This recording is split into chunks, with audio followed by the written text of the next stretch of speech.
So these are the traits. Oh yeah, I was looking back at look at my stream. I was looking back at our tier list.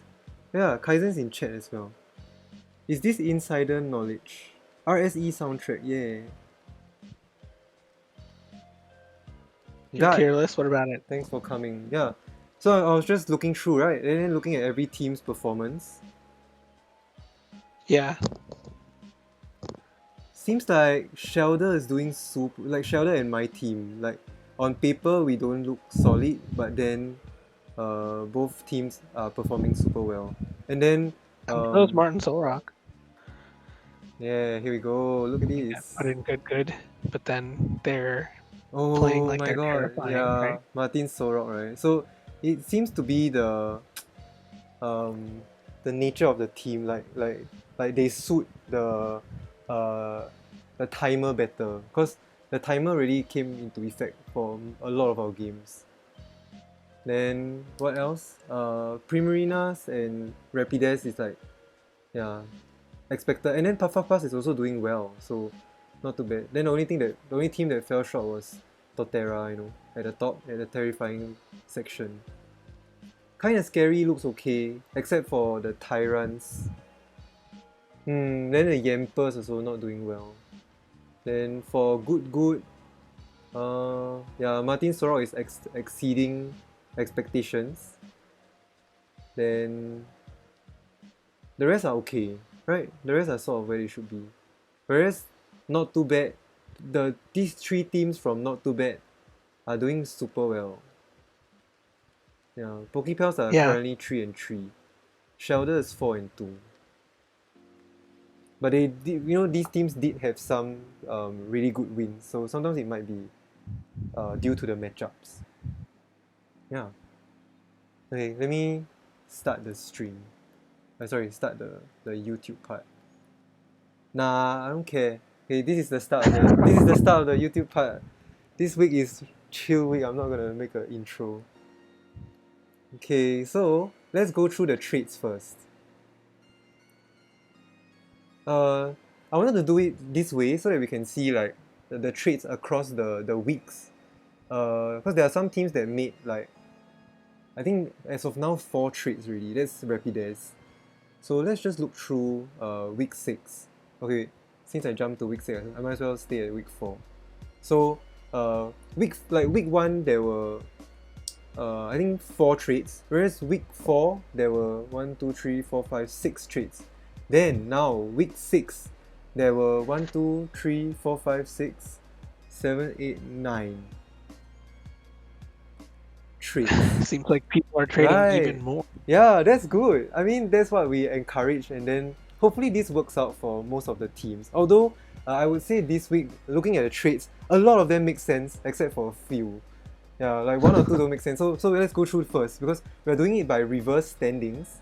So we will see Malcolm being with the top priority.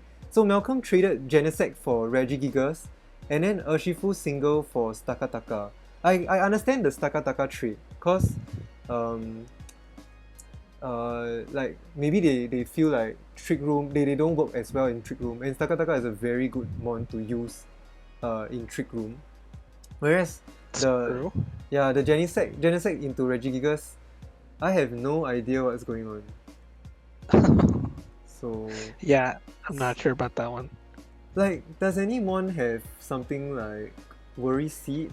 Because I'm pretty sure all these mons don't have Simple Beam. Yeah, maybe Tapu Bulu has Worry Seed, you never know. So Maybe, or Executor may have it. I don't know. yeah. So that's just interesting, but I think maybe But Malcolm. both of them are so slow, right? I don't know. Yeah.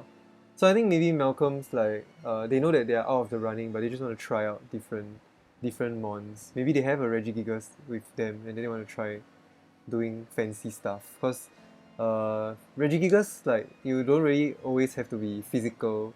Like, especially in a draft league, as long as you stay bulky the whole time, then maybe with a lot of healing with Clefable, maybe you can stall out the game.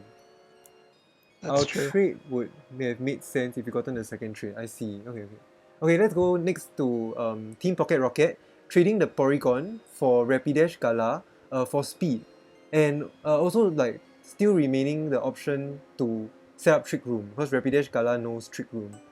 Then I think what might be scary is Rapidash Gala has like a different form of coverage like Psychic and Fairy that I feel like Team Pocket Rocket is missing. So that's why they Right, traded but also for... didn't Porygon get 3 kills this week and then it gets dropped? Come on. No, the Porygon's kills were kind of lucky because from In Space's video, I could hear his commentary saying that, oh, they didn't expect Porygon to get those kills, but it's just because the opponent gave Porygon the special attack download boost to hit super effective ice beams. Yeah, so. But I think, you know, like maybe going for speed and a little bit of offense might be good since there aren't a lot of intimidates. I use Galarian Rapidash in draft a lot. It has, you know, it can do hypnosis stuff. It can do, it can do Trick Room. It can do Imprison Trick Room. True. It can do a lot of things. You can even like Dynamax, Dynamax and go fast and hard, and then like the typing is pretty okay. It's Hatterene's typing, so you only have weakness to Steel, Poison, you know. Yeah, not even Dark. And Ghost. Yeah, and Ghost. Okay. So let's see if Team Pocket Rocket, because Team Pocket Rocket is one of the teams that are in the running for the top 4 spot in our Peony group. It's a very tough fight to the finish in these last 2 weeks, week 7 and week 8. So next up we have Puff Puff Pass trading Toxapex for Centiskorch. So I think if you can look at the screen, last week Pokepals traded the Centiskorch away for Alolan Darktrio. The Darktrio sort of helped this week, however, like Pokepals kind of lost due to a tiny bit of luck. Yeah, like cause Mario went for Sing again. So people gotta know that that's coming. Yeah, that's what I wanted to say. Yeah, that's what we will touch on in their match later. So Toxapex swapping into Centiskorch, I think okay, cause you know, Puff Puff Pass has always been missing certain important typings, and then I think Centiskorch can offer that because Centiskorch has access to fire and grass moves. Yeah, bug. Yeah, I mean, grass. Correct. But I'm going for grass because at first we were thinking, you know, Puff Puff Pass is missing some important coverage in the form of fire. But Latias has a grass move, doesn't it? I don't remember. I know Latias has mystical fire. It Energy Ball, right? Oh, maybe, yeah. And it does get mystical fire, but I don't know. I could be wrong. But yeah, Centiskorch is very useful. Yeah, and I think this makes a lot of sense. Like because Puff Puff Pass statistically have not been using their Toxapex, so you know, trading for something that they might bring into the game, I think that's useful for them. It's true, yeah. Because most of the time, the bulky water type that sits there and disrupts the game is Mario, so they didn't need Toxapex, right? They also have Feeny, right? So like they have triple water. They have that it's pretty redundant coverage for having Toxapex. So I like Centiskorch. Oh, God says hopefully the Centiskorch can be put to better use. Yeah, maybe it suits the team. Let's see how it goes for the last 2 weeks for Puff Puff Pass. And next up we have Xerneas.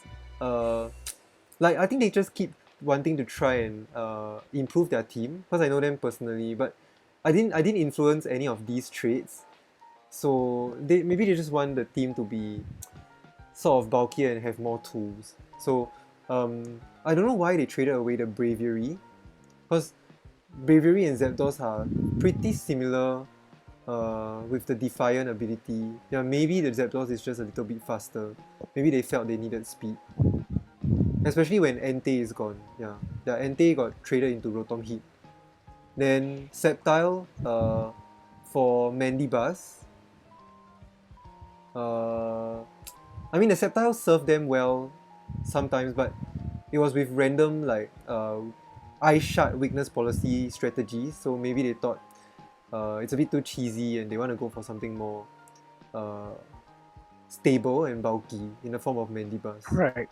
I can understand that, mainly because I feel like they kind of use it as a crutch sometimes. Oh, let's just unburden Sceptile and be fast. But Sceptile is also very frail. Like it died to one body press from Registeel. So like when it was Dynamaxed. Yeah. So And I don't know. also, I think it's also because they have Trevenant and Sceptile both repeating grass types. Coverage, yeah. Okay, nice. So the trades makes sense so far, really good.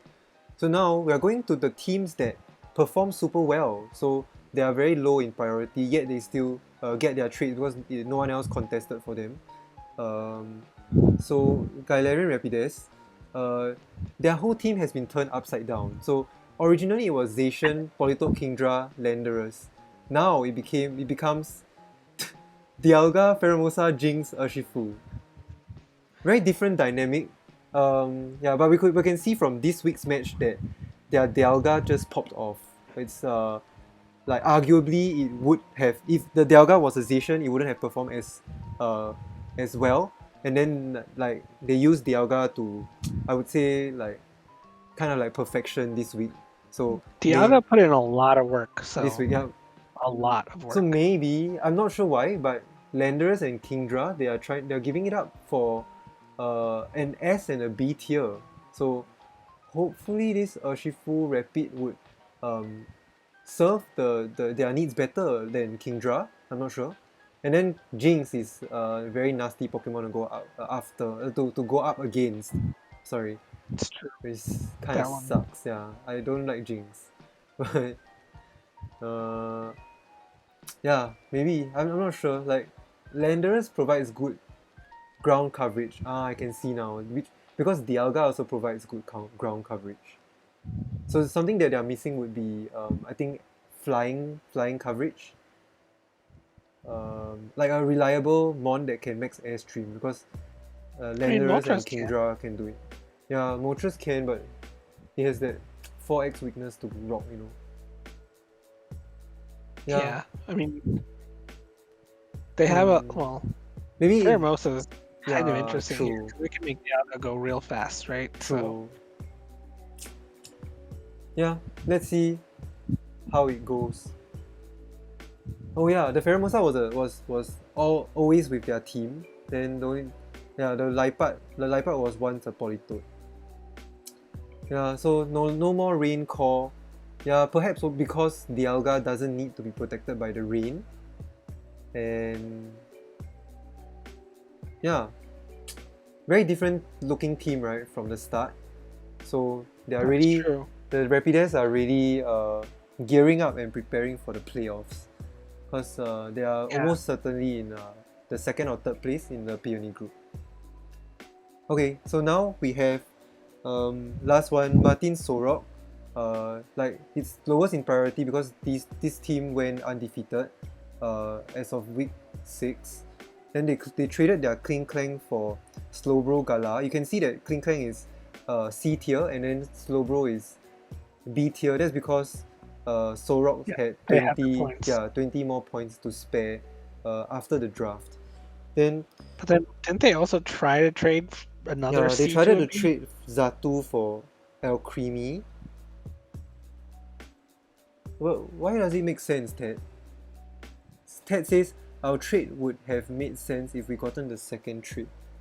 Yeah, maybe they just want Alcremie to do some stuff. I mean, they can trade another Mon for it, but it has to be a B tier. Yeah, so yeah. Hitmonlee has been working super well for them. Then arguably Gastro could go. I've seen Toxtricity like in a lot of their team previews, so it feels like they have intentions to use it, except the game didn't allow for it. So I think maybe even trading Toxtricity to Alcremie might be something that they will want to look out for. But I'm not sure what Alcremie can do with Slowbro Gala. I can't think off the top of my head. Yeah.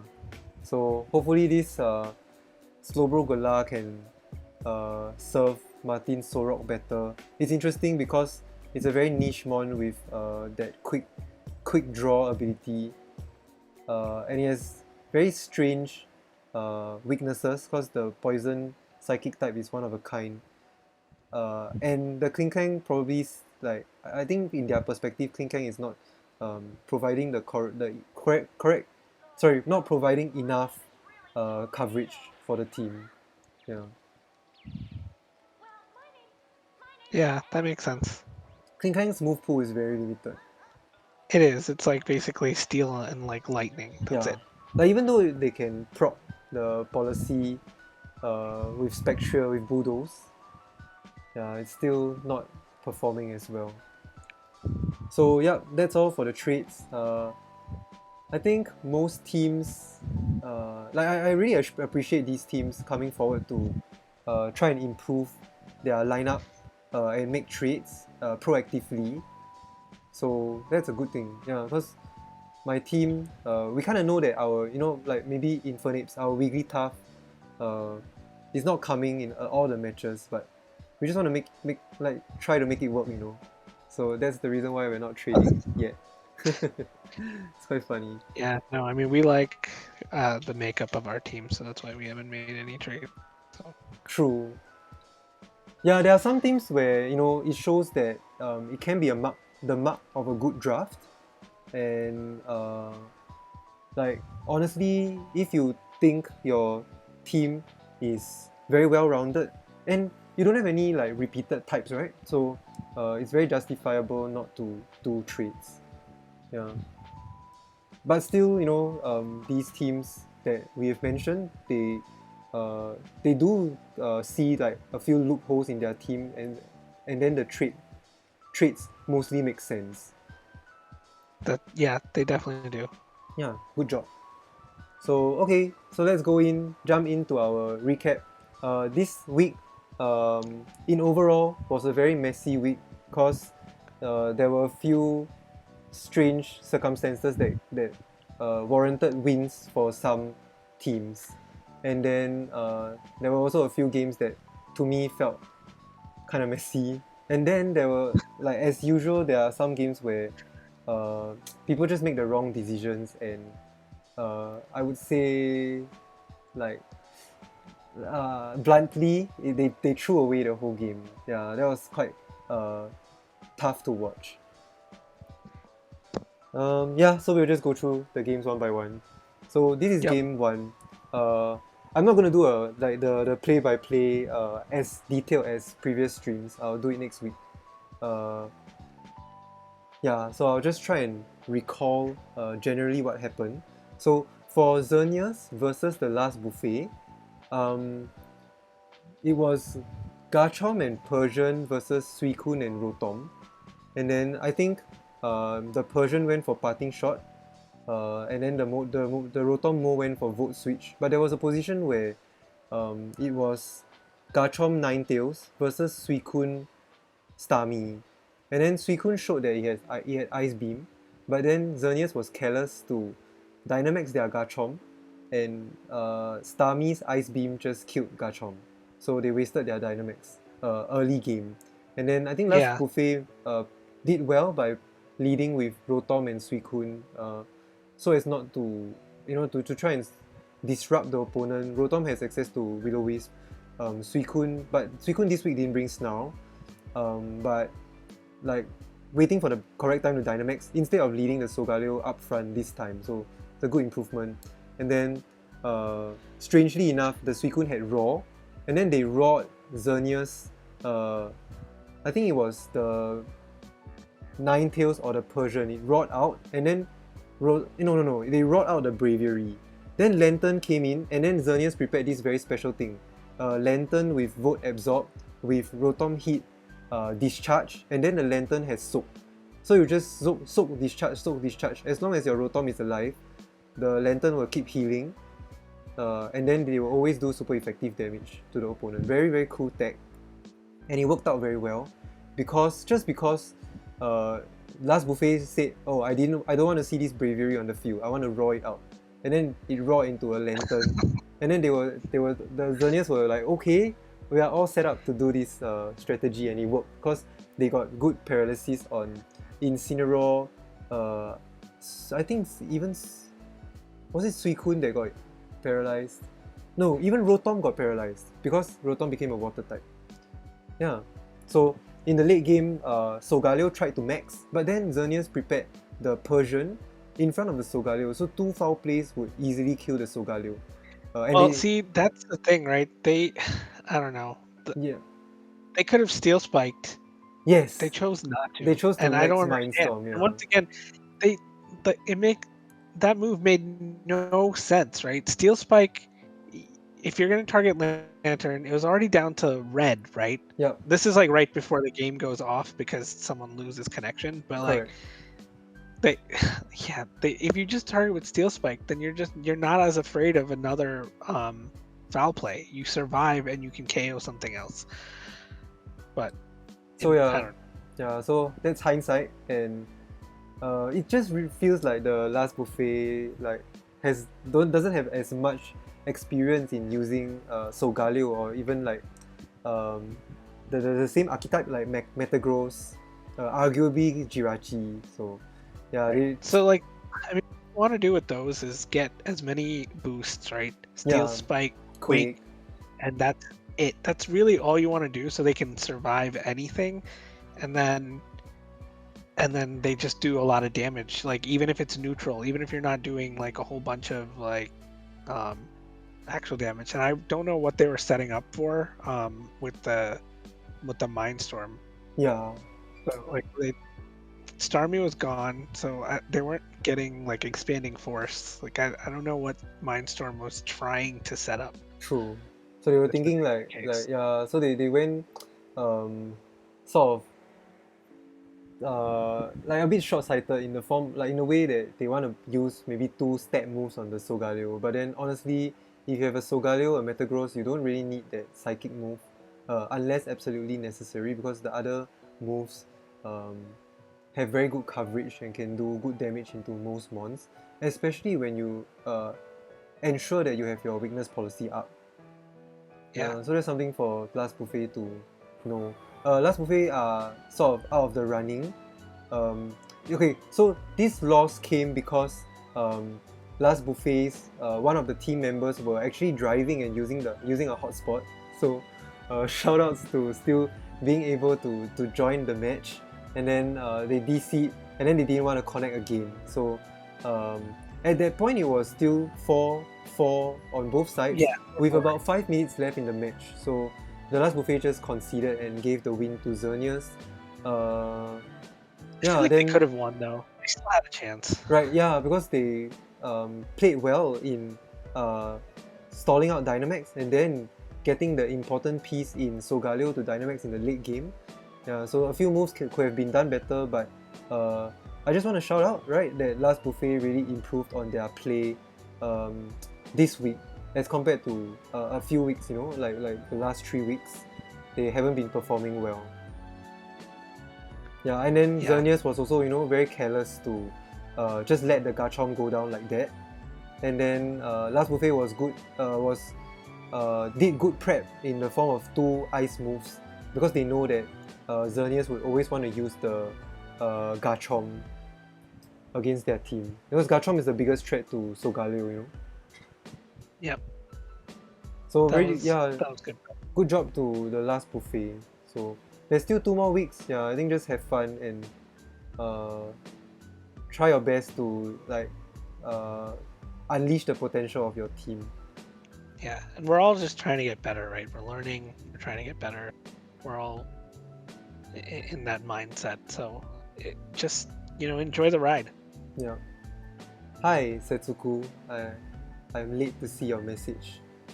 We were talking about your traits, right? Your whole team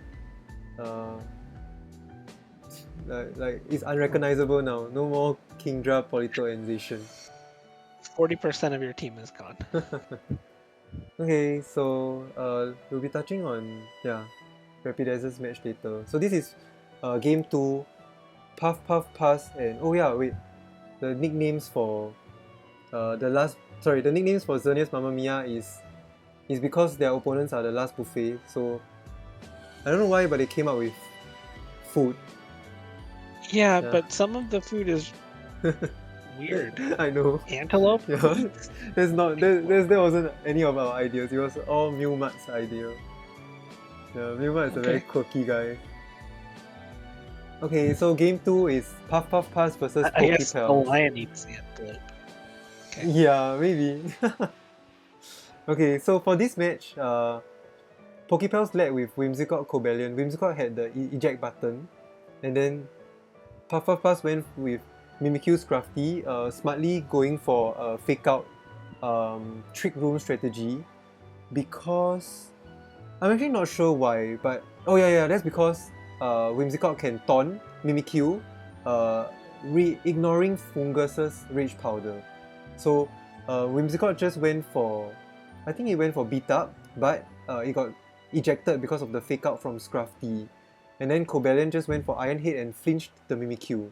So Pokepels were prepared, so they brought in the Dark Trio, their newly traded Dark Trio, that could also go for beat up. So they have double Mons prepping for the Cobalion beat up.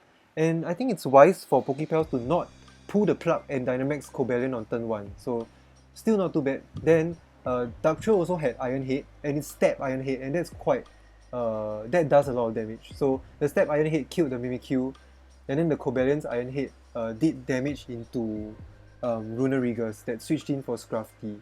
But Puff Puff Pass was in a good position because they had Runerigus and Fungus side by side. They can easily go for Rage Powder Trick Room.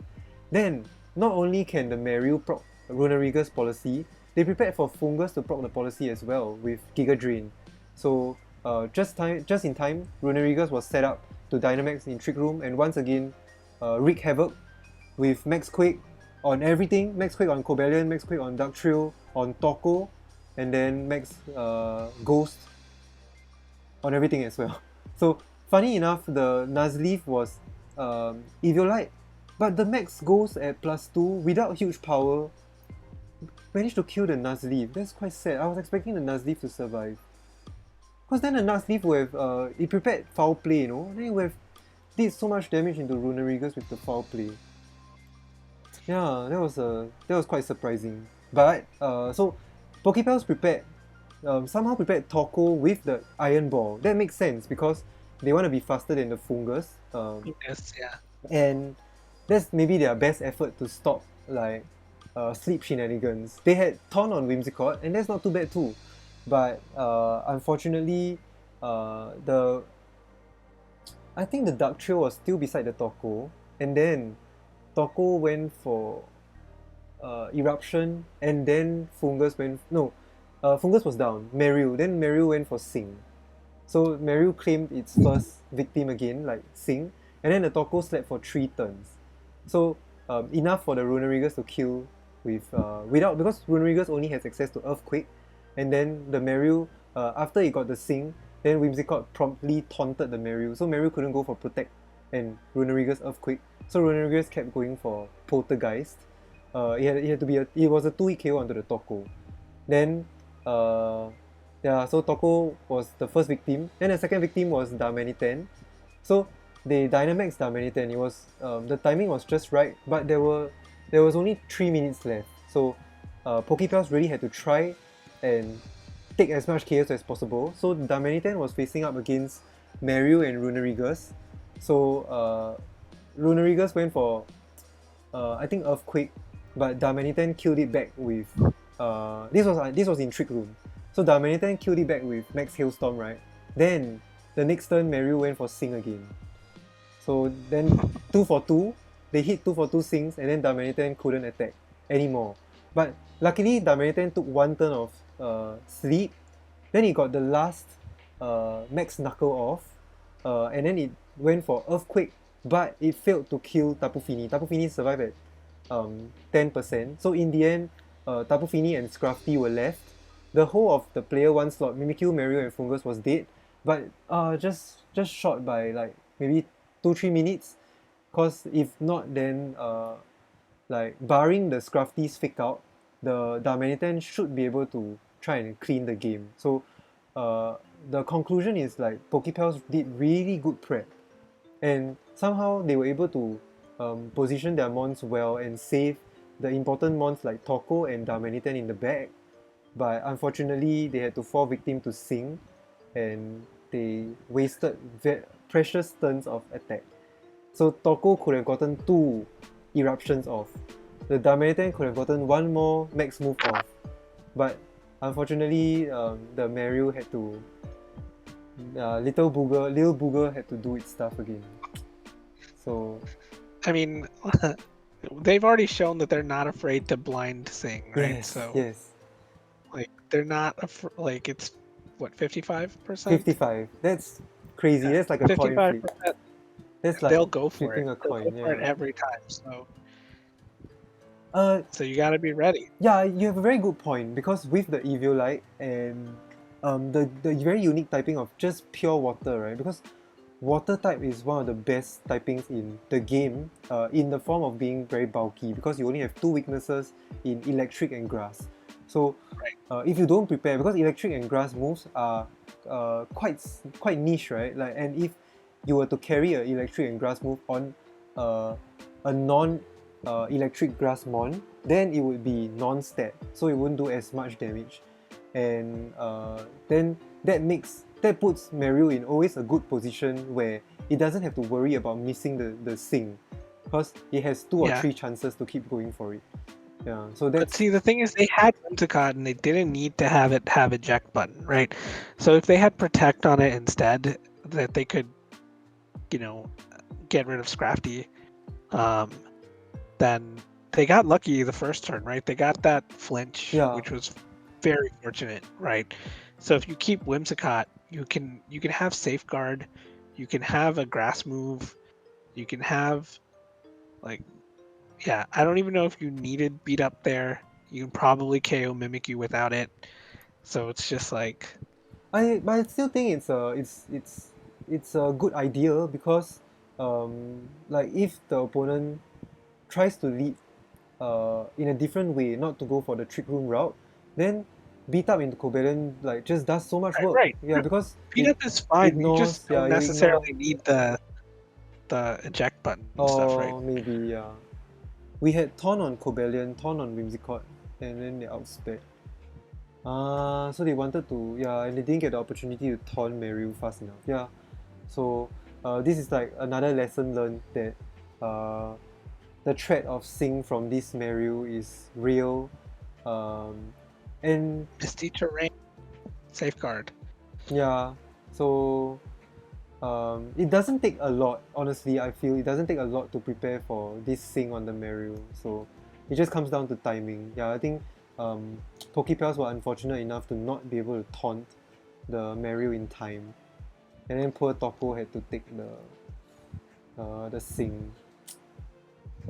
Yeah, but seriously, like very good prep from Pokepals. I think the prep really makes sense. Yeah, so it's just really unfortunate because like logically the Sing should hit once and miss another time. Then there will be a good chance Pokepals could win this match. Yeah.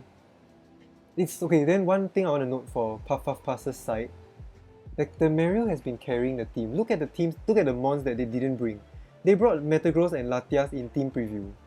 They didn't bring Porygon Z. All the super, like all the A tier mons, like why would you spend so much points on these mons when you don't bring them in the match at all?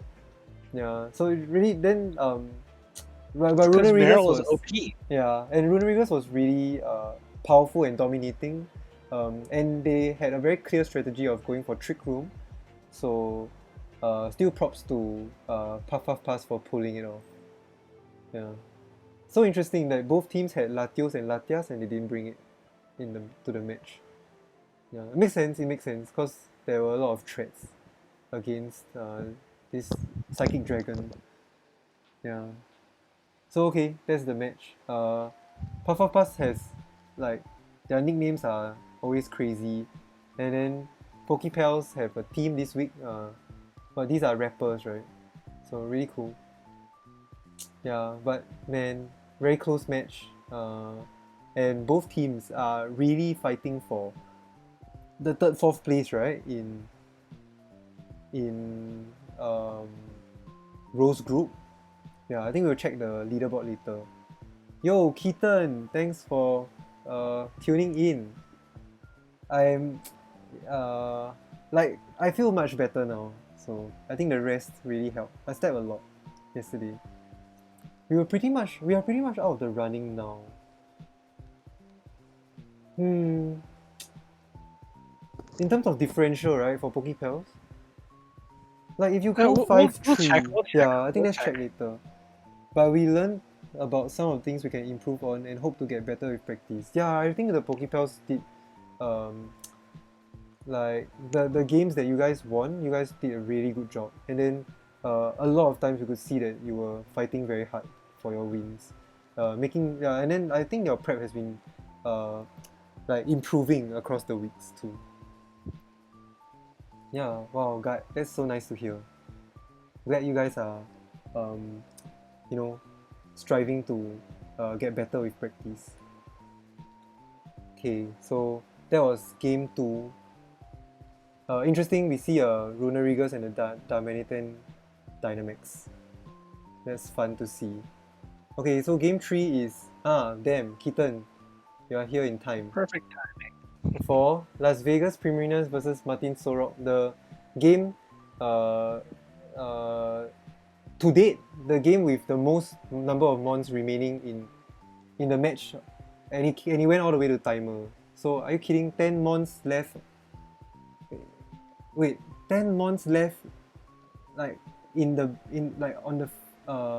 general, right? Only 2 mons were KO'd for the whole 20 minutes. That's that's mind-boggling. Okay, so Martin Solrocks had super weird prep, and their nicknames don't exactly correspond with the mons items. So this Grimmsnarl had Citrus Berry, and then the Licky had Leftovers, and these 2 items are very key to what happened in the match. So they led with Rillaboom and Spectral, and then Primarinas led with Dragapult and Zeraora with Fake Out Pressure, and then Zeraora could Dynamax. However, it's risky to Dynamax in front of the Spectral, so Dragapult could Dynamax. Dragapult was player 1. Yep. So Dragapult switched out of there, and also Spectral had the name like Choice Scarf. They said they went go Choice Scarf. So naturally, if I'm the Dragapult player, I'll be aware of that. So the Dragapult switched out into Audino, and then the Rillaboom protected, which I think is a safe play. In case the Dragapult goes for Airstream. So Zeraora went for... What did Zeraora go for? Fake Out onto Rillaboom, right? Yeah.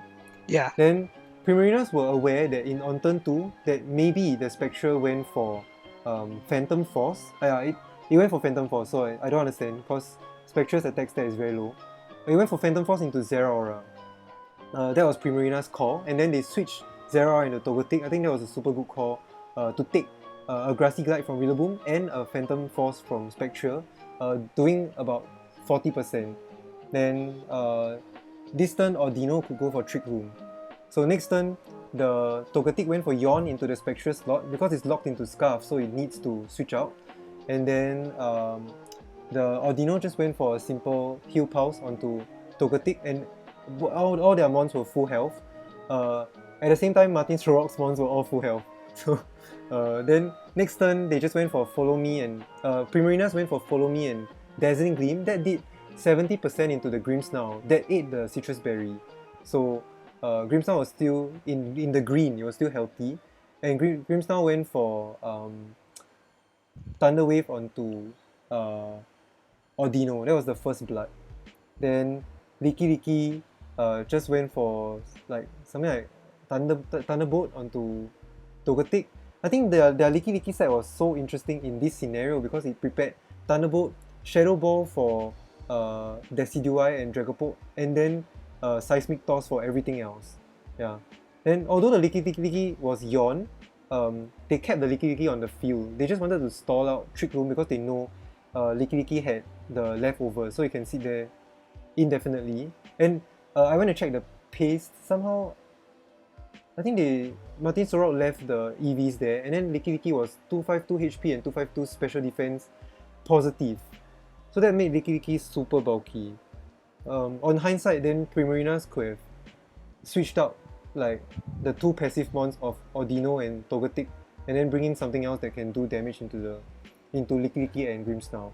Yeah, then then there were 2 times Trick Room was set up, and then Grimmsnarl and Licky Licky were able to sit on the field for very long, because number 1, Licky Licky only took 1 turn of sleep, and then number 2, Grimmsnarl went to paralyze both Togetic and Audino, and they got a few paralyses. I would say 40% of the time. So that's kind of lucky on Solrocks' side. But the problem is, like, Primarinas was still kind of passive.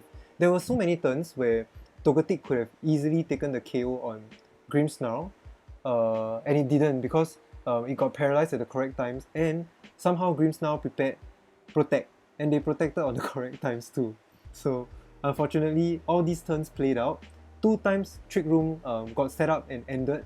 Then finally Togetic went down because Grimmsnarl's set was unique. It was Protect, Spirit Break, Thunder Wave, and Fake Tears. So using Fake Tears, they were able to keep allowing Licky Licky to sort of do more damage, although the damage was questionable, but it was still damage nonetheless. So sometimes Primarinas were forced to go for something like Heal Pulse on Audino, and then that's important damage that they couldn't get off because they had to heal their team. So the Trick Room ended and Zeraora came in. Then Zeraora went for Vote Switch, but it wasn't enough on Licky Licky. And then finally they were able to kill the Grimmsnarl with was it Decidueye? Yeah, Decidueye with Shadow Sneak. Shadow Sneak. Yeah. Yep. Then by the like with Grimmsnarl always being on the field, it was very lucky to survive that long. Then it threatened the Thunder Wave onto Volcanion. So there was one time like Volcanion was on the field, but Primarinas couldn't pull the plug and Dynamax Volcanion straight up because they didn't want to like get paralyzed and have to deal with Hex. So the game played on all the way for 16 turns, and then the timer came up. Then both sides haven't Dynamaxed yet, and then the Decidueye came in and wanted to max Airstream into the Rillaboom to do good damage, but the Solrocks knew that their win con was to maintain the HP on their mons, because both sides had 1 KO. Licky Licky managed to kill Togetic because Togetic was at -4 special defense and it killed with Thunder Wave. Then Thunderbolt. Then the Grimmsnarl also went down. So both sides were 5-5 with max HP. But I think we took a Shadow Ball on the Decidueye took damage. So Martin Solrock on the last turn that they could go for, they smartly went for double protect. It was a good call, and then I think the 3 of them were in call debating what to do, and they made the correct call to preserve the HP on their mons, and then they won the game. So overall, I personally thought it was messy, but I still need to give props to Martin Solrock for like the very strange prep. Even the protect on Grimmsnarl would have caught any opponent off guard, and also playing to their outs, because unfortunately the timer is always a thing, and going for protects in Trick Room is a smart move to make, because they know that they are the faster mons in Trick Room, and all they need to do is stall the Trick Room out to try and get into a good position. So if Grimmsnarl were to go down, then maybe they could max Rillaboom or Gastrodon. Yeah, so somehow they went very heavy, bulky across the board. We built Grimm for pure disruption, and we knew screens were useless this week. Why? I don't know, screens would have been helpful. And should have Dynamax Rillaboom and max guarded. Yeah, but protect was good enough. Then in prep, we lost every time until we went physical horse. Yeah, I'm very curious. I haven't scrutinized your Pokepaste. Like, what else can a physical horse do, you know? Yeah. So this match, I mean, congratulations to our opponent. They did very well. They stalled us out. And we actually prepped for Thunderwave Grimmsnarl, but we didn't bring the right mon. we prepped for it with healer Audino, and we brought Regenerator on accident. So healer would have been very helpful for us. And Yeah, then we would have been able to max Volcanion, and we prepped body press this time, so we had max Knuckle as well. So the plan was towards the end of Trick Room, or I think would have had 2 turns where we had Volcanion out. If we had gotten rid of Grimmsnarl and we could have maxed, then we maxed Knuckle into Licky Licky. We were AV too, so we weren't worried about their Thunderbolts. true. So we would switch in Dragapult and start max knuckling into Licky Licky, and that was the plan. So Dragapult could just, get bonuses, and then once Volcanion did go down, we had Zero coaching as well, so we could have gotten a lot of damage with Life Orb Dragon Darts once we got rid of Grimmsnarl and gotten the boosts. So we were yeah. So we also had Steel Spike and Body Press, so we knew that. So we had those options as well. But good job to our opponents, and I'm sorry for anyone to watch the match because it was kind of like not a fun match to actually watch. Yeah, unfortunately, we can't stop the fact that there's always a 20-minute timer in the game. Yeah, And no, I mean, I just like if we had healer, I think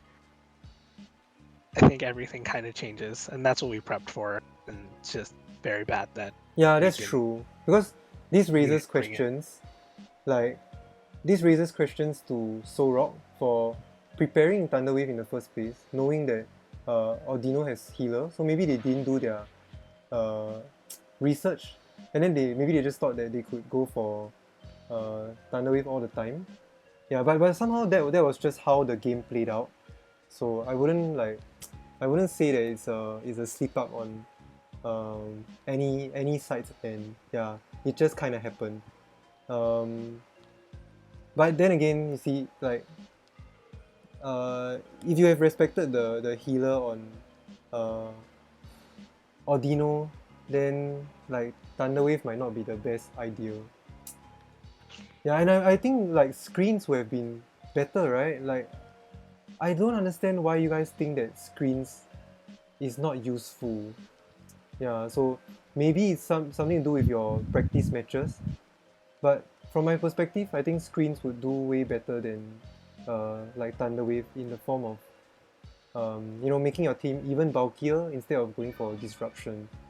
But like we can't deny that your game plan of going for disruption actually worked because the Primarinas had 3 chances to kill Grimmsnarl easily, and then those 3 chances were stopped by Paralysis Hex. Decidueye's ability, what does it do? Long reach doesn't break screens, right? It's not affected by screens, I think. So. Okay. Seeing as how the Primarinas were basically unstoppable for most teams to go hit for hit, it's smart to go the other route and stall for timer. Then Dragapult has Infiltrator, but that's not optimal in my opinion. Yeah. It worked, so I think good job to our. True. So okay, yeah. That makes Martin Solrock 6-0, and like their team is really coming through for them. And then Primarinas have 2 more weeks to try and maintain their lead because they're leading in terms of you guys are leading in terms of differential, but now because of the wins, Martin Solrock is at the first place spot, the number 1 seed for the Rose group. Yeah. So here is a match that harshly reminds us that that 20-minute timer is always a mechanic that you have to keep in mind in these multi-battles, unfortunately, like I know some people don't like timer stalling, or there's just this limitation in the timer in general, but unfortunately in Sword and Shield we have to deal with this, and yeah, like this is the best we can do for a multi-battle. So sometimes if it's in the game, you know, like I'm giving an example now. If ally switch is in the game, if double protect is you know, is you are able to pull it off in the game, then go for it, right? So in this case, and also like, you know, if Dynamax is a something that is in the game, it's the gimmick of this Sword and Shield, then players have to embrace it and go for it. Then same goes for this timer. You guys always have to keep the timer, like the factor that the timer always has to come into play, and always keep this in mind. Yeah, I'm so sorry. Like from the start, like organizing this league, I'm already aware that the timer will come into play, and then I tried my best to win the whole league. Yeah. Because my team won purely by timer this week. Yeah. and I played it to my advantage. Yeah, Kaizen, you're right. Yep. Exactly, long reach doesn't go through Infiltrator, so going for screens is way cooler. Overall, I had fun. We will see the prims again. Yeah. So, yeah. So let's see how things play out. Like, definitely, if these two teams meet again, or if another team meets Solrocks again, then we have this new information that Solrocks team is very bulky and should be able to stall out Trick Room well, or, you know, even disrupt the opponent a lot. So like future opponents will go into the matchup with a different game plan. Yeah, Trick Room was set 3 times. Yeah, through the game. Yeah. I think it was only set twice, but yeah. Okay. But it doesn't matter. It was set multiple times. Yeah. So, well, let's just let this one go. Someone had to win for the week, and the Solrocks managed to come up on top. Okay, so this is the last match in Rose Group.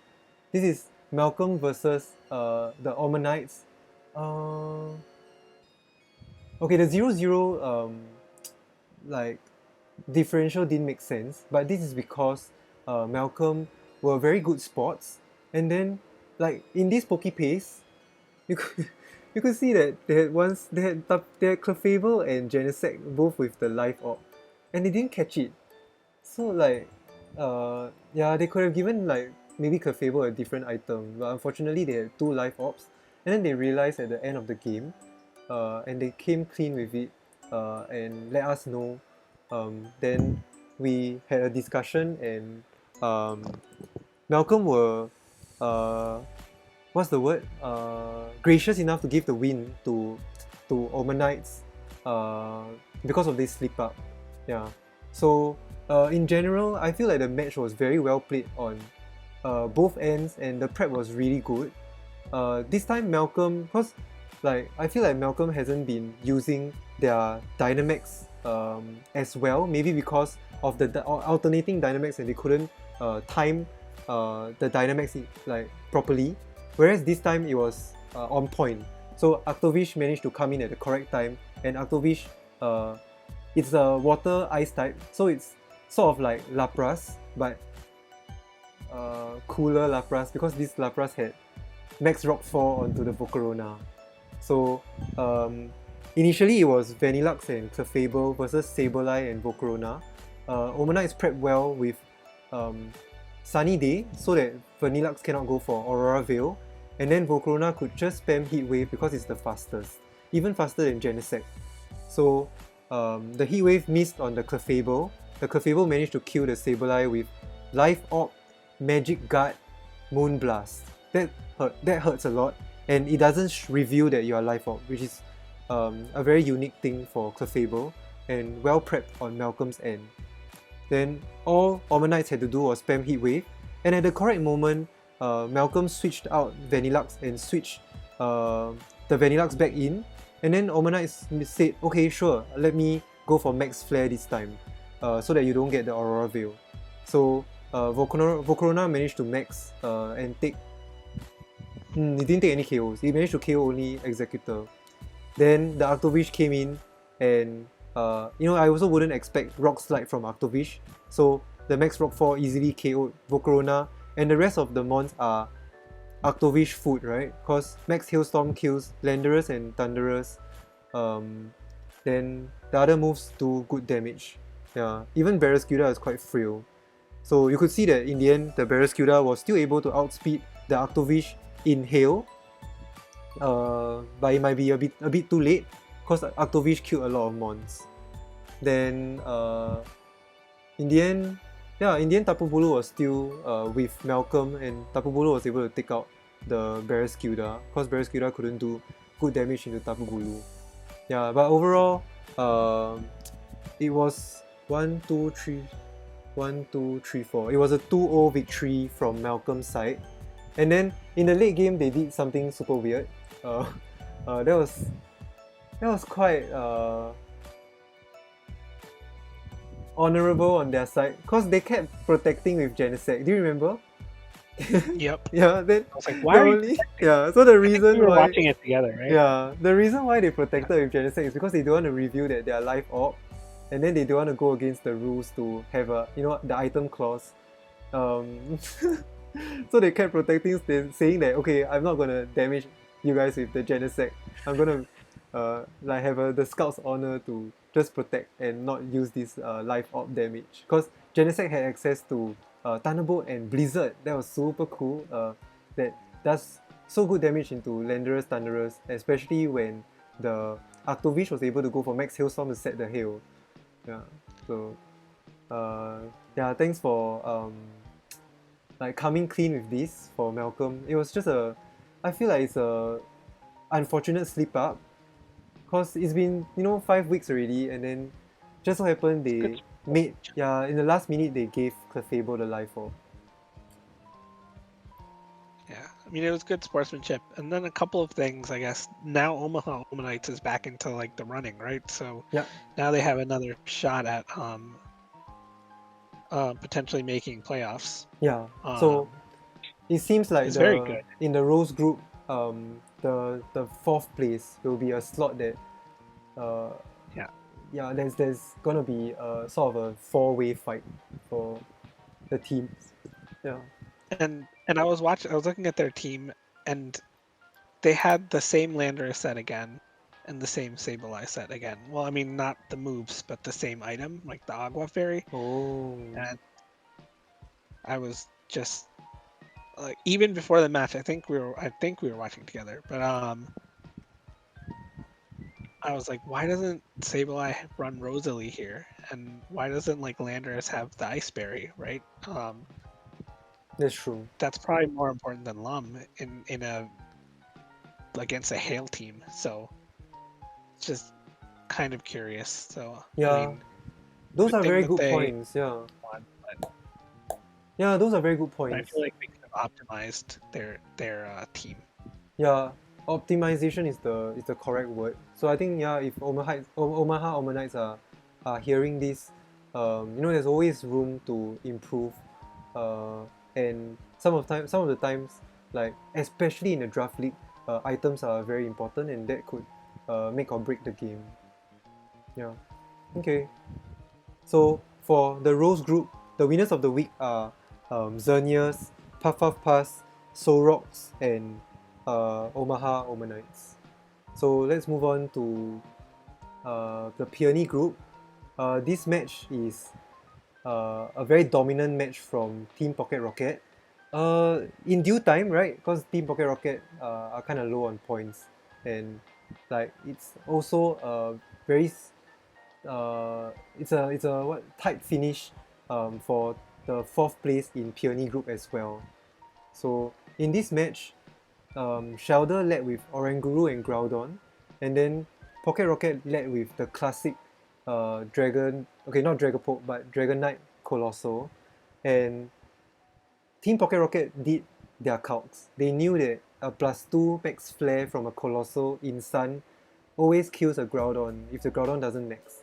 So Shellder were debating whether to protect the Groudon or not, because the Colossal had two choices. It could either kill the Oranguru to deny Trick Room, or kill the Groudon once and for all.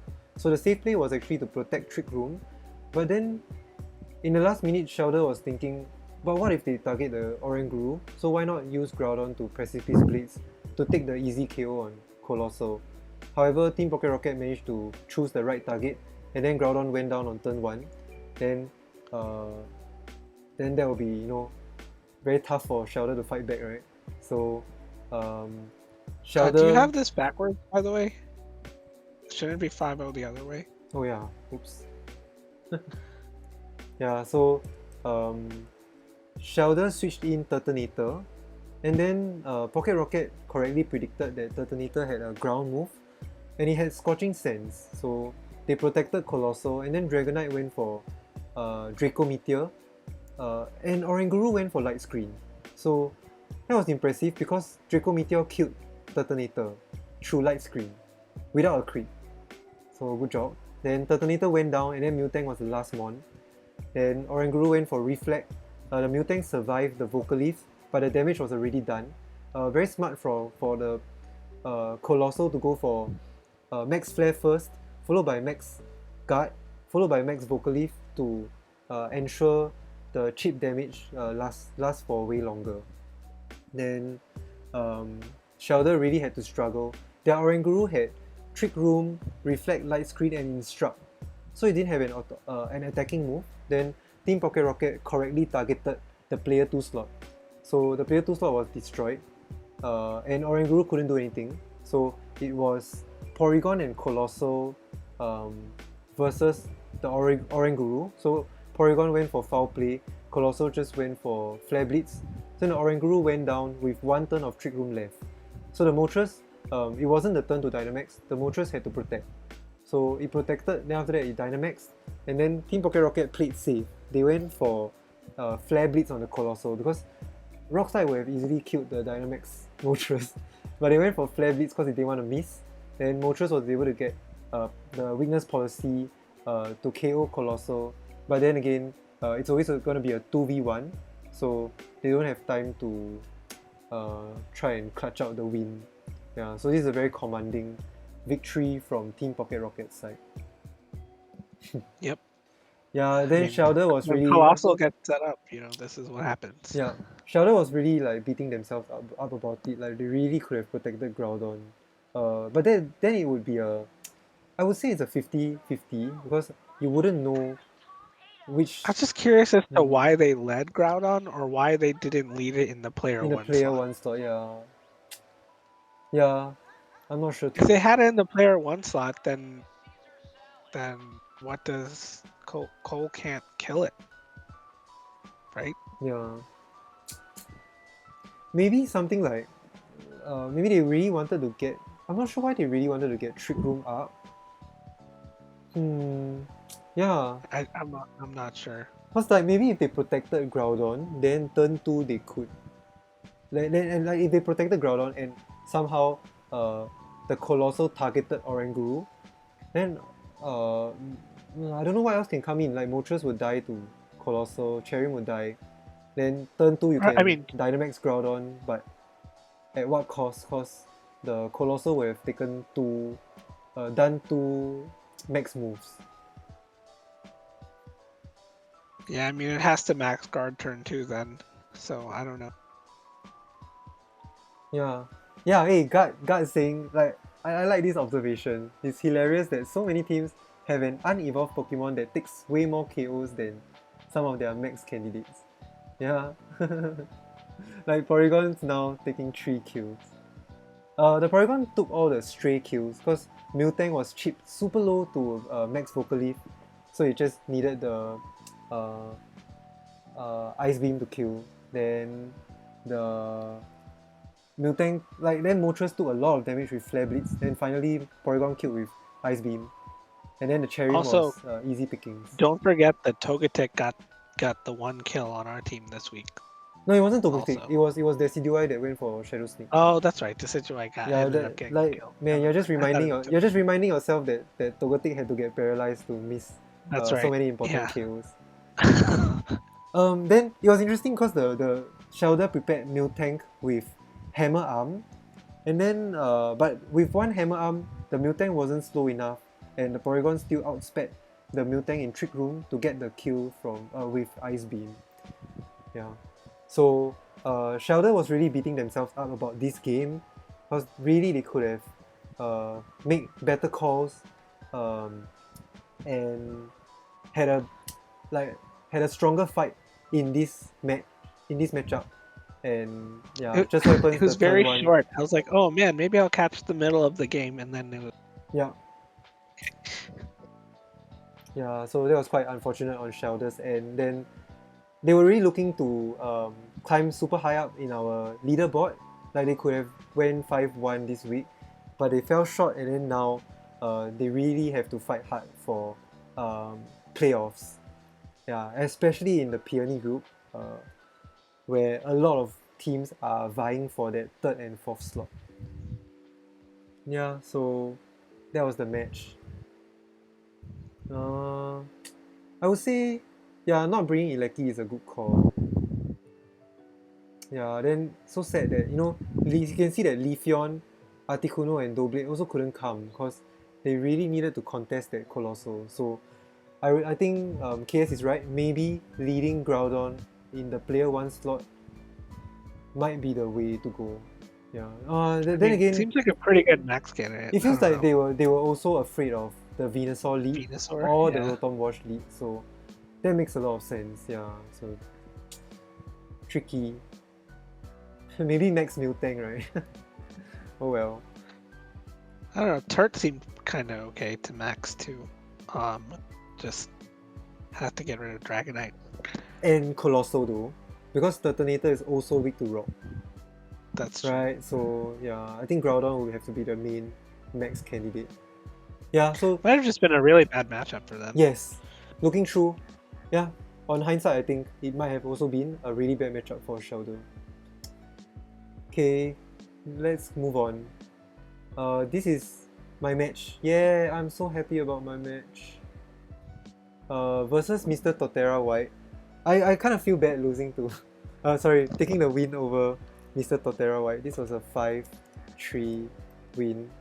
And because they haven't been doing well in this league, haven't been able to find their flow. And they just fell prey for our prep. And I think our prep just really caught them off guard. So the main our Dracovish didn't even come in. Dracovish and Milotic didn't even go into the match. And then the secret tag was Zapdos with Scarf, Thunder Wave, and then Victini with Weakness Policy.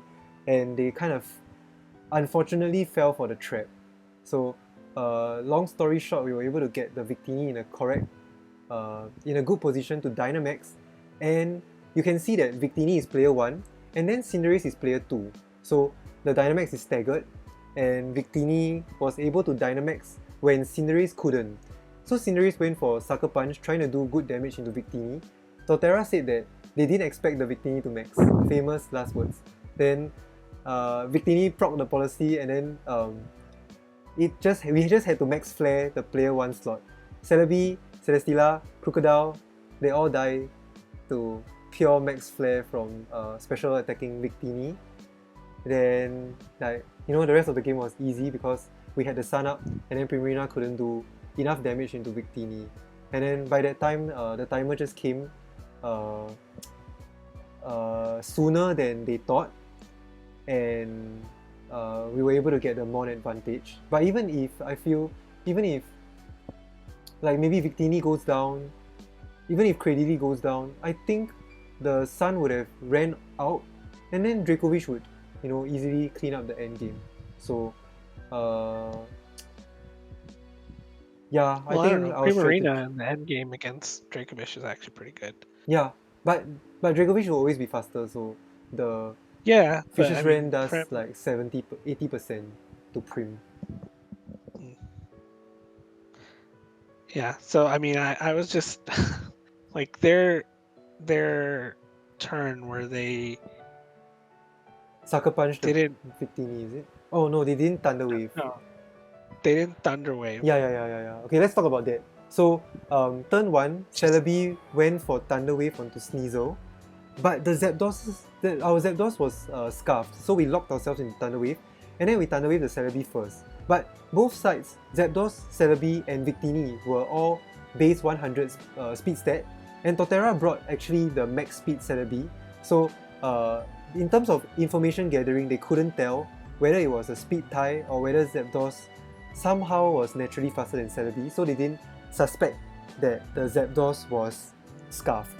Then at the important turn where we switched our Cradily out into Zapdos to prepare for the Cinderace's Dynamax, we finally revealed that we were scarfed, and then maybe they felt like the Celebi had not much reason to go for a Thunder Wave onto Victini, since there's a chance that both Victini and Zapdos will outspeed the Celebi. So all they needed to do was trust the Cinderace to be able to outspeed our Victini and take the kill. And then they couldn't Thunder Wave the Zapdos, right? Because if Cinderace took the kill on the Victini slot, then Thunder Wave would have been useless in the Victini slot because it would have been redirected into the Zapdos. I thought about this long and hard, and I finally understood why they didn't go for the Thunder Wave. But at the time my heart was pumping. I was like, if they went for the Thunder Wave, then the Victini was done for, and then Cinderace would easily sweep the game. So I also think they could have called your max guard on Victini. I would have called your max guard on Victini. I would have targeted the other slot. True. It's interesting though, because I was like, because you know that it's gonna die first, right? So like they have to guard. So it's if they call it and hit Zapdos with the fireball or darkness. Darkness, because you took away the libero. So I would have just stuck with darkness. Dark type, Yeah, and then Celebi can just K at -2 special defense. Celebi can just KO Victini too. Wait, does Victini learn Meteor Beam? I don't think so. I'll go check. Because I did list down all my moves that Victini could use. I just think they could have used their Dynamax a little more effectively. They just fell prey for our Scarf Thunder Wave though. I really cannot blame them. Oh yes, Victory Star helps allies. Then the Meteor Beam will be 99%. So most of the time our Victini would go for Overheat or Heat Wave, and that's a 99% move, which is very fun to use. It would be for the Cradily. We could try that one day. Victini has been really sort of a glue for the team, very useful. Then do watch my YouTube video. I think this was a fun one, but just so I do like how you did take every second on every turn. Oh my gosh! Why will you mention that? So you did, because you were telling your own teammate, wait. Oh no, I clicked my move too fast. Wait till it's 2 seconds and then do it every single time. So okay, so I gotta come clean. Oh my gosh, it's the sun, right? I don't know why, but my face looks red. But okay, I gotta come clean to everyone who's listening. I had a revelation this week. I had a new strategy for multi battles. So like the previous weeks, I kept talking about like targeting the opponents correctly so that you don't force them to Dynamax. So you always target. The theory is target the slot that is gonna Dynamax on that turn, because they wouldn't like waste it to max guard, and then if they Dynamax, it will still take damage. But if they don't Dynamax, then that slot takes unnecessary damage. Then next turn, no. Shit, I'm getting it wrong again. Okay, basically target the slot that is going to Dynamax next. Okay? Next turn. Yeah. So that when it's their turn to Dynamax, they'll be at like 50% health or lower, right? And then they will be discouraged to Dynamax. It's a very useful strategy that has been working. So this week, my revelation, because Mr. Torterra White is a team that can do crazy damage right off the bat. So I was telling Kaizen and Eli, the strategy this week is, if they lead passive, we take our time for every move. So we take the whole 1 minute, because there is no your time in multi battles. Then the game will end in about 10 turns. So if they play passive, they don't take KOs. We make sure we take good KOs and then end the turn with a higher mon count, right? However, if they lead the Cinderace and if they want to go explosive right off the bat, then we make our moves as quick as possible so that we play more games into the game and set up the mons that want to set up, like Milotic with Coil and Recover, or Credility with Leech Seed. So that was my revelation. If you intend to like play against a very passive lead, like if you had that intention and you have that game plan, then take every second of your time. It was damn evil on our side because I kept telling my partner, even when we had a mon down and we had to switch, right, to take that full 1 minute to switch, and the game time is 20 minutes, right? So if you take about 10 turns of 1 minute to choose your move, that's 10 minutes gone.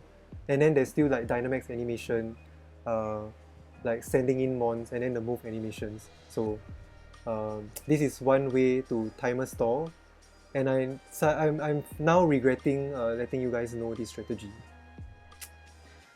It's very evil. I mean, you could just see it from the video. So if you watched his video, so it's not like you were hiding it anyway. The thing was like, yeah, the rest of the times weren't intentional, but this week I had this revelation and it was purely intentional. So well, the team from the Mr. Torterra, he was like, you, like, how could you do this to us? So like I was saying just now, see, like players are like, it's been 1 year since Sword and Shield is out. Shit, it's been 1.5 years, and players are starting to embrace things already. Like very very notably, Ally Switch, right? If Ally Switch is in the game, then you have every right to abuse it. So if the timer is a big factor in this game, then and it's part of your strategy, there's nothing wrong in abusing it. Yeah, so that's good for everyone to know. So yeah, I've been watching like the Joe UX9's draft league, right? Players have been winning with Ally Switch, and like they don't feel bad about it because like some of the players are new and they were very nervous going into the match, and then they won with Ally Switch, and they thought they deserved the win, but then the opponent will be very salty, right? Because you cannot predict Ally Switch and it has the priority factor, but ultimately it's part of the game and you have to respect it and sort of right, give your opponents the props. You lost a game to Ally Switch or a match to Ally Switch. Yeah, so yeah, I'm starting to sort of like recognize it. Yeah, there was a very good period in like Cybertron's videos, right? Aaron Zhang's videos, where he was always very aware of Ally Switch and always being very respectable to an opponent that uses Ally Switch. At that point, it was last year, at that point I was still like, man, bro, why would you still want to respect your opponent? Ally Switch is such a dirty move, and now I sort of get it. Like, you have to sort of embrace whatever you are given, because this is the game we play, right? Hex, crit, paralysis, random Ally Switch, double protect. Yeah, all these are all part of the game, and it's still respectable for your opponent to go for it. Sometimes if that's their out, that's their out. Yeah. Oh well, so that's how it goes. But this was super fun, and I just think that I just made the correct call to Dynamax Victini at the right time. Yeah, so that made a bit of a difference. So our last match now would be the STARBOYS versus the Rapidazz. Rapidazz were... Oh yeah, they lost to us. So they are 5-1 and they are very comfortable in the second place slot. So this would be their match to lose, but they dominated this match with Dialga. And then poor STARBOYS, like, they played very very defensively and made a lot of switches. If they didn't make a switch, maybe they could have gotten off good damage or managed to disrupt the Dialga with maybe Eerie Impulse or Snarl. So they were trying to make calls, they were trying to make reads, but then Galarian Rapidazz played every turn to a T and did things correctly. So when you see a Togekiss, right, Like your Dialga You're not doesn't. gonna, Yes, you're not gonna you're not gonna target the max Togekiss. farm it. Yeah, and you don't have to target the Togekiss with Steel Spike. You let the Togekiss, you force it to go for Follow Me. If you accidentally not target the Togekiss and the Togekiss goes for Yawn, then that would be a good play on Starboy's end, right? But Galarian Rapidez just said, okay, it's okay. I'll let you do the Follow Me. I'll always Right, target. but it's impossible for them to go for Yawn in this particular Oh case. They shoot! set up Lightning Yeah, at they the went turn first one turn, lightning. so Yeah, so yeah, Rapidez were prepared really well. They came in with a very very good game plan with just the combination of Liepard and Dialga going for fake tears, um, being always the fastest on the field because Dialga is faster than Gudra, Togekiss, Blastoise, man, everything except Jirachi. Yeah, so Starboys just like maybe they just didn't respect the Dynamax Dialga enough. I'm not sure, but Dialga is such a huge threat. Like it's the U tier, it's the ace of Galarian Rapidez's team right now. So you really have to respect the Dialga. Hmm. I'm thinking what else they could have done different. Like maybe because they prepared Scarf Luxray actually. However, they tried to hard switch their Blastoise into Luxray because the Blastoise managed to survive the Max Lightning, right? right. Then the Rapidez just went for fake tears plus Steals? Max Steel Spike Steel Spike. into a 20% health Luxray. So that felt questionable on the Starboys end, but it does make sense because you force the Togekiss to go for Follow Me. If the Togekiss doesn't go for Follow Me, that's fine because the Liepard will survive on the Sash, and then they can easily catch the Mon that wants to switch in for Blastoise. So the Luxray just went down, -2 Max Steel Spike, and then it couldn't get the Scarf Snarl or the Scarf Eerie Impulse off on the Dialga, and the Dialga just went, just went burr. Then, interestingly, Rapidez also brought the Ditto, and this was very opportunistic, and they were able to copy the Togekiss that had Live Deal and Follow Me, and they were able to further protect their Dialga, making full use of their player 2 slot as sort of a support. And Dialga just sat through the whole game. They didn't have to bring in Landorus or Kotorita at all. Yeah, I mean, I think it was good prep, and Dialga also had Trick Room, so like, and they just said they didn't put any speed EVs on it, and it was still faster. So I mean, it looks like both teams went for bulk in this case. So in the case that Gudra or Blastoise had invested in speed, Dialga could have just clicked Trick Room and still be on the field at the fastest mod there. So man, you guys didn't even go for speed. Yeah, but Starboys, yeah, they are known to be very very defensive people. So yeah, that sort of came in handy for Setsuku's side. Yeah, okay, one thing I also want to mention from the Starboys side, their prep is always very unique and not something that you see in a regular VGC meta. So,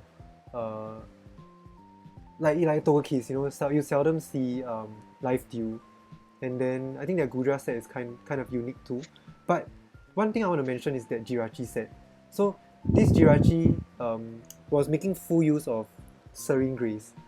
It had Body Slam to have a 60% chance to paralyze opponents, followed by Zen Headbutt that has a 60% chance to flinch. So they were going for para flinch, but my honest opinion is that you need one turn to set up Body Slam for flinch. And also Cofagrigus. Cofagrigus is known to be a physical attacker, but they prepared Hex, fully banking on the fact that the Jirachi will get the paralysis. The problem is there's 40% chance that Jirachi doesn't get the paralysis. So what if it doesn't? Then the Hex is like useless. You might as well use Poltergeist. So my honest opinion is that you need 2 or 3 turns just to set up this para flinch thing on the Jirachi, and then by the time you set it up, it's still a chance to get the paralysis, it's still a chance to get the flinch. By the time you set it up, the game would have been over.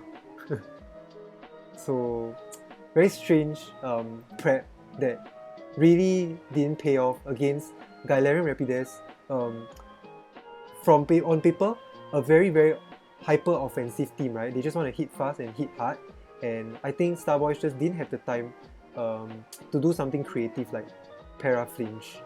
Yeah, even in the late game.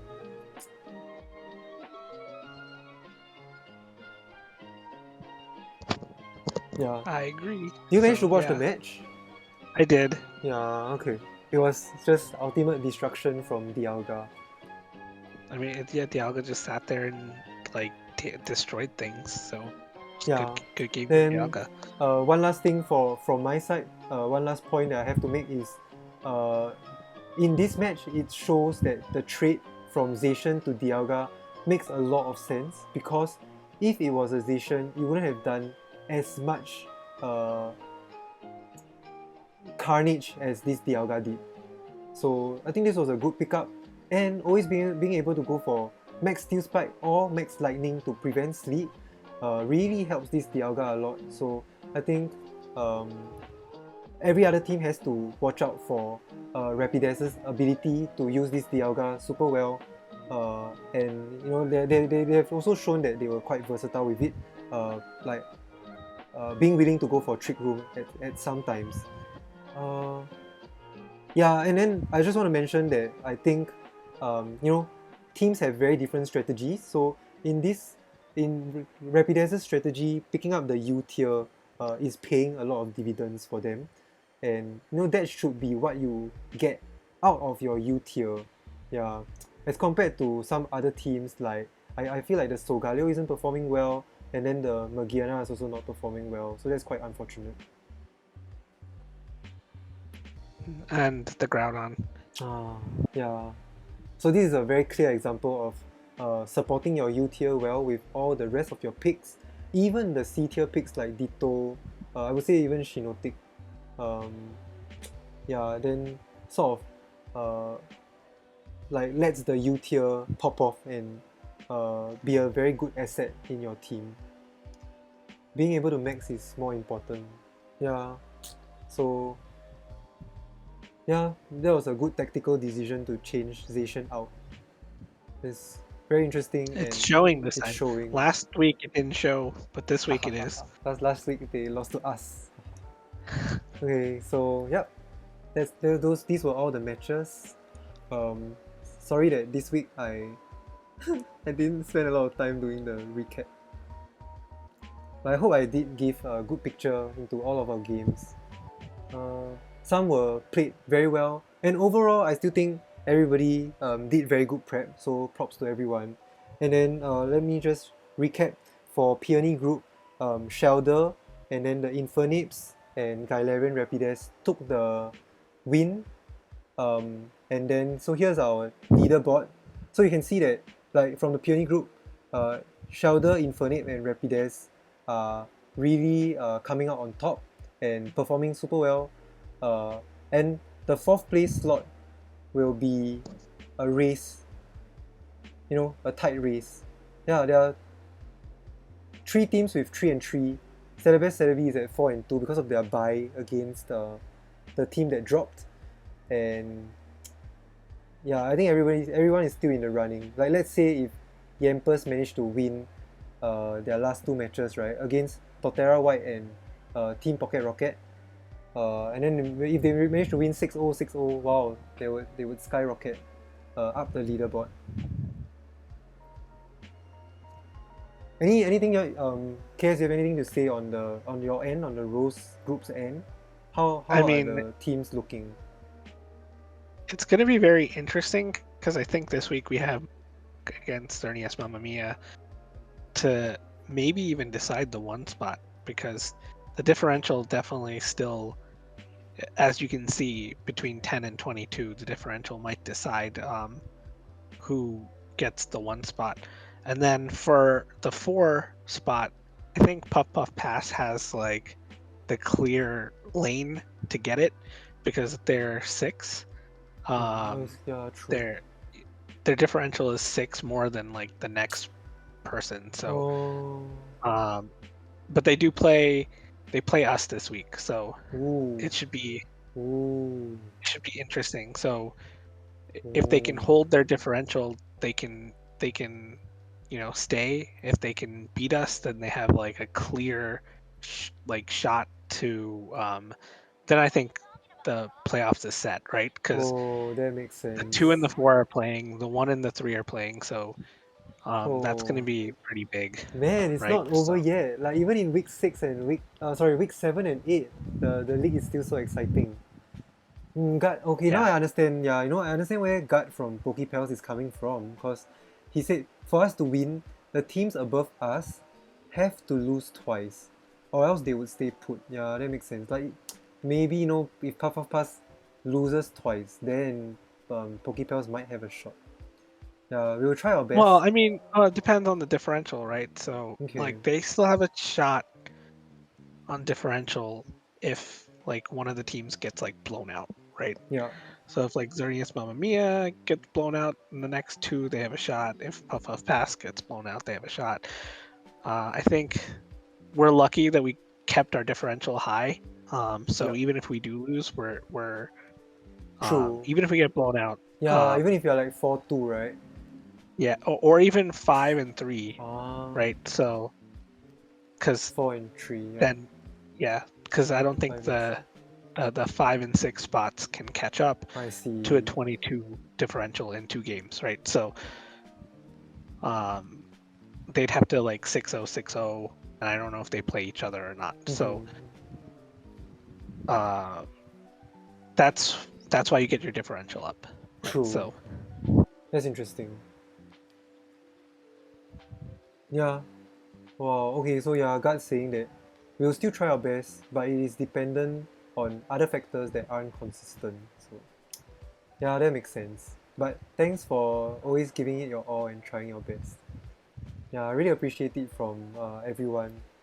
Yeah, I think this week there were some kind of messy matches, like not in terms of the gameplay, but in terms of like um, accidentally having 2 of the same items and then having a DC. So let's see. There are just 2 more weeks.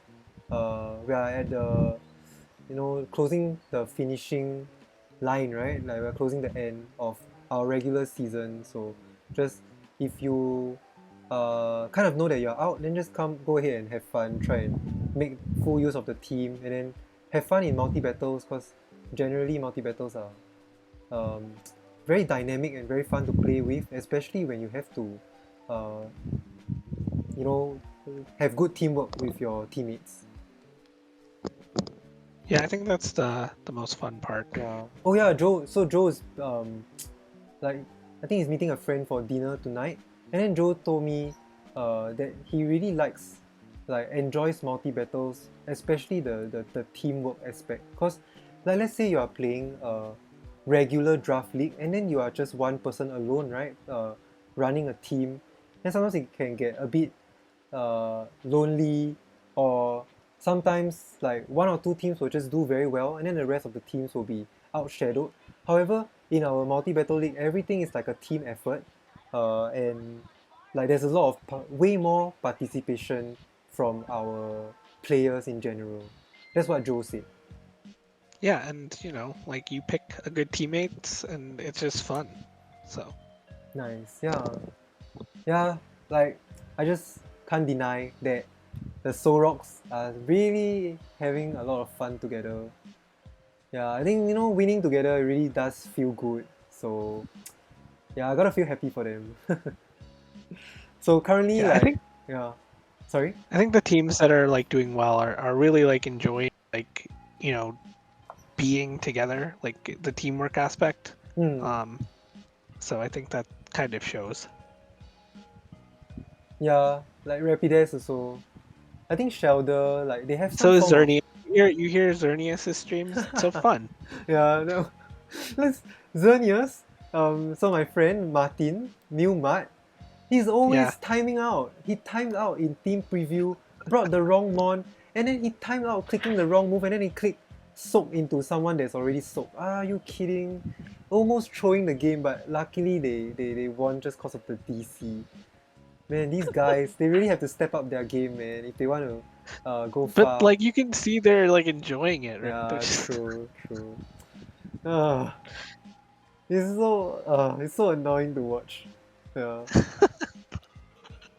So okay, so that's all for the leaderboard. Uh, and also for all our players, if you guys scroll towards the right, I put in, because by this time we should already know your remaining opponents. So this is just a clearer picture for you to see which teams will still get another bye. For example, Martin Solrocks are now definitely X1 because minimally X1 because they will have a bye against the Surging Surfers in their last week. So their score is sort of set in stone. Then Rapidazz as well, because Rapidazz sort of the same position as Solrocks. Their last week opponent is the team that dropped early. Wow, Torterra is also getting a bye on the last week. Yeah. So you guys can sort of do a little bit of math and add points into the win score and see whether your team still stands a chance. But I feel like, if I'm not wrong, the fourth place is really a tough fight, and it's really worth the fight for these teams to try and strive to get into the playoffs. Yeah. Like STARBOYS have been sort of very unfortunate in terms of hacks. Then you play hard for these 2 weeks, then you get into the playoffs. It will be a best of 3, right? Then we get to see, you sort of can arguably eliminate hacks. Then we get to see who really can come out on top in terms of team prep. Yeah. Ooh, yeah, best of 3 is gonna make a huge difference. Yes, because sometimes in one game you can reveal something unique, but it can be exploitable in the rest of the game. So that will be a whole different ball game. That's definitely going to be very exciting to watch and for me to cover. Yeah, I'm actually very paranoid going into best of 3 because I think my team, honestly, it's a very best of 1 kind of team. Yeah. Like we need to catch people off guard with just one special tech to try and get a lot of momentum. I think in best of 3, using that 4th option, getting all 4 of your mons to do something is going to be like very interesting, right? Yeah. It gives you like multiple game plan options, and then it can easily change things. So I think having like 8 actual mons that you can bring in 3 games actually makes it very interesting. Oh, hey, Keaton, yeah. Good job to the Solrocks. Oh, God says, I am glad the Pokepals faced Solrocks in exhibition. Because we've had 0 chance if it was for points. Nah, you guys should still have a good chance, especially with beat up Cobalion against Solrock. New build each week equals to tough to prep. That's what everyone's doing, bro. Keaton, you should see my team. Every week, our items and our moves are different. Oh yeah, I forgot to shout out. Yeah, so both to Infernape and Beyond and Martin Solrocks are currently the undefeated teams of the league, and that's quite a good accomplishment.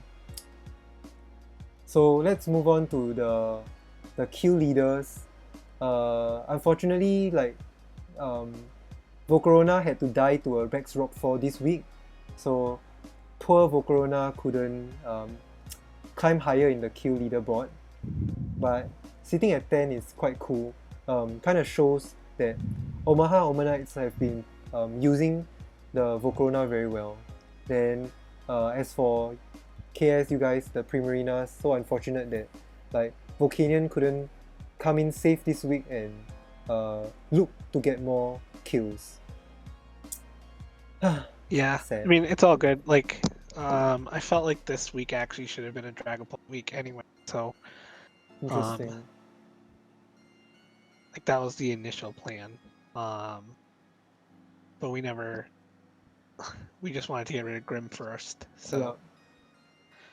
Let's see. that took a long time. It's interesting that like the kills are kind of staying stagnant. I think this week was a pretty messy week, and a lot of games went to timer.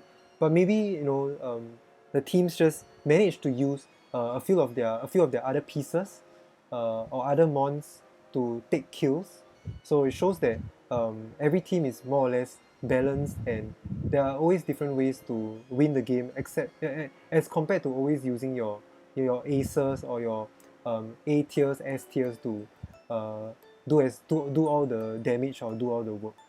Yeah. Oh, it's interesting to see the Darmanitan climb up. Interesting.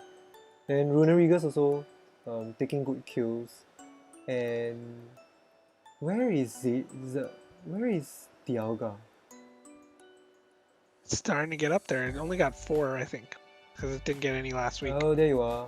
Oh, okay. Yep. Late bloomer, cause only traded recently. 4 in 2 weeks, right? So Yeah. everyone else has had 6. Let's see, anything weird to talk If it about? had 6, it would be 12. It would be the leader. Mm-hmm.